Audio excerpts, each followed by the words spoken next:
Direct পাঠাবেন না, অন্য উম্মত ফয়সালা হবে সিধা জাহান্নামে, এই উম্মত যাবে না। এই উম্মতকে আল্লাহ এক জায়গায় নিয়ে জড়ো করবে। জড়ো করা বোঝেন তো? একত্রিত করবে, ওই জায়গায় নিয়ে করবে যেই জায়গা দিয়ে আলেমরা জান্নাতে যাবে।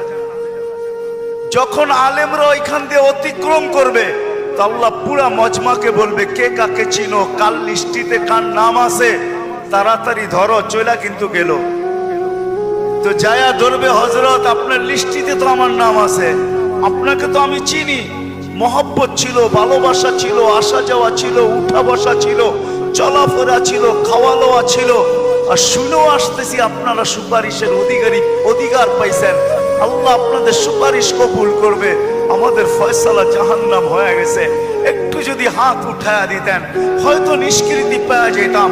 তো আলেমরা দেখবে যে ঠিক কিনা তার কথা, ওইখানে আল্লাহ প্রমাণিত করবে প্রজেক্টরের ভিতরে, দেখতে সে যা বলবে ওটা সত্যায়িত হইতে থাকবে। তারপরে আলেমরা সম্মিলিতভাবে আল্লাহকে বলবে, আল্লাহ আমরা জান্নাতে যাব না। আল্লাহ বলবে, কেন যাবে না? এরা সবই তো আমগো লিস্টির মানুষ, সবই তো পরিচিত, এরা দুযোগে চলে যাবে আর আমরা জান্নাতে চলে যাব। রাসূলুল্লাহ সাল্লাল্লাহু আলাইহি ওয়াসাল্লামকে মুখ দেখাবো তো দেখাবো, যাব না। বলছে কেন, কখন যাবে? এদেরকে দিলে যাব, তা আল্লাহর রহমত জোশ আসবে। আল্লাহ বলবে, যে যাকে চিনো নিয়ে চলে যাও, এটার নামই সুপারিশ। এই জন্য বলি, কমসে কম নামটা রাখেন লেখা, যান সম্পর্ক জোড়েন আল্লাহ ওয়ালাদের কাছে, আর বলেন, হুজুর আমার নামটা একটু লেখা রাখেন, যে আপনার সাথে আমার সম্পর্ক লেখা রাখেন। চড়বেন তো, নাইলে আমি এত লম্বা কথা বলতাম না।